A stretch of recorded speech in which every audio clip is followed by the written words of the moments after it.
donc maintenant qu'on a parlé de la maison en tant que telle, quand elle est unique, j'aimerais savoir quelles sont les possibilités qu'offre votre maison. Parce qu'on a quand même ici une maison transformateur. Vous avez déjà mentionné la maison unifamiliale, possibilité du triplex. Donc, expliquez un petit peu là, toutes les possibilités qu'un acheteur pourrait décider d'amener à cette fois. On peut retourner à faire un bungalow avec, et sans trop de complexité, sans trop de sous. On peut aussi enlever des murs qu'on a rejetés.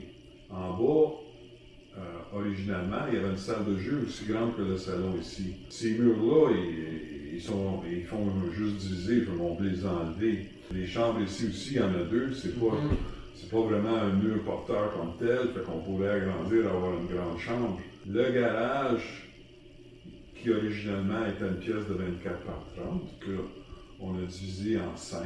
On pourrait tout enlever ces murs de division-là, ils soutiennent absolument rien. Il y avait aussi des portes françaises qui divisaient le salon de la salle à manger. Fait qu'il y a bien des possibilités sans gros investissement, surtout si vous êtes bricoleur comme moi. C'est ça le côté transformateur. Donc là, on avait une maison au départ qui s'est convertie en triplex, en 3 logements. Comme vous dites, ce serait super facile à reconvertir en maison. Une intergénération aussi, ce serait parfait, vu que les 2 logements sont en bas. Si quelqu'un voudrait avoir un logement en bas, un en haut, avoir 2 grands logements intergénération, ce serait parfait. C'est sûr que si vous seriez 5 ou 6 adultes, plus quelques enfants ici, il y a de la place pour vivre très bien. Et vous seriez plusieurs adultes pour... il y en a un qui design, l'autre qui coupe le bois puis plante des clous, puis l'autre qui suit le budget. Tu sais, quand on est 4, 5, 6 sur un projet, ça va pas mal mieux que d'être juste une ou 2 personnes. Donc c'est une belle opportunité pour du co-living aussi, des gens qui veulent emménager ensemble, soit entre amis, soit en communauté, des gens qui cherchent d'autres personnes qui se ressemblent, qui veulent vivre un petit peu avec le même mode de vie, les mêmes valeurs. Ensuite, donc là, on a parlé de la maison, on a un peu couvert en quoi elle est unique, son potentiel, les possibilités qu'elle nous offre. Maintenant, j'aimerais que vous parliez un petit peu de votre terrain. Parce qu'on a une belle grande maison ici, mais on a un énorme terrain qui va jusqu'à l'eau, là, autrement dit, qui est couvert d'arbres, que vous avez planté vous-même. 1200 arbres, c'est ça, 1200 arbres. Donc le terrain, à quoi il ressemble en termes de grandeur? Qu'est-ce qu'on retrouve sur le terrain? Originalement, le terrain que j'ai acheté ici, c'était 123 000 pieds carrés. Et c'était la partie centrale d'une pièce du triple et plus. Et eux aussi ont planté 1 millier et plus d'arbres. Fait qu'on se retrouve dans une forêt, 3600 arbres qui ont été tous plantés entre 92 et 94. Donc, on a plus de 3000 arbres matures. Et le terrain est fait en pente. Fait que ici, on est à 50 pieds plus haut que le niveau de l'eau.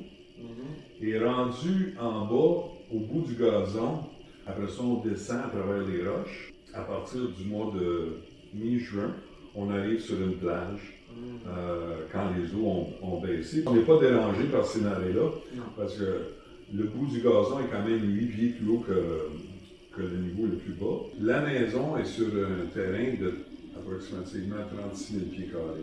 L'autre partie du terrain, qui est le bord de l'eau, il y a un chemin privé. Et là, il y a un total approximatif de 87 000 pieds carrés. Le terrain a sa propre petite baie. Le terrain a 165 pieds, comme j'ai dit tantôt.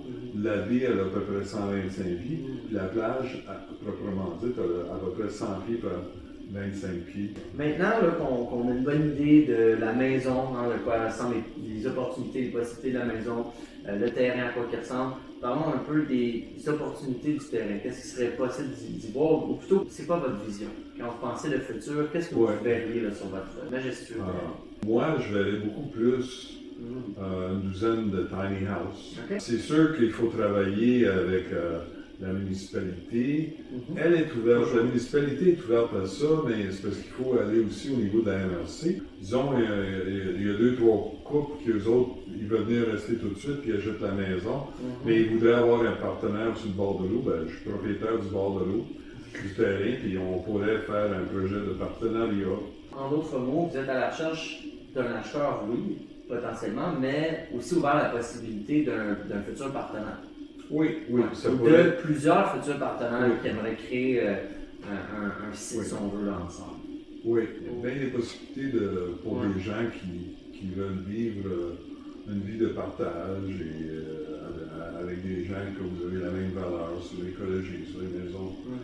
Donc, un peu comme la maison, dans le fond, le terrain en soi représente une opportunité pour du co-living, vivre avec d'autres personnes là, qui partagent les mêmes valeurs, les mêmes intérêts, là, puis le même style de vie.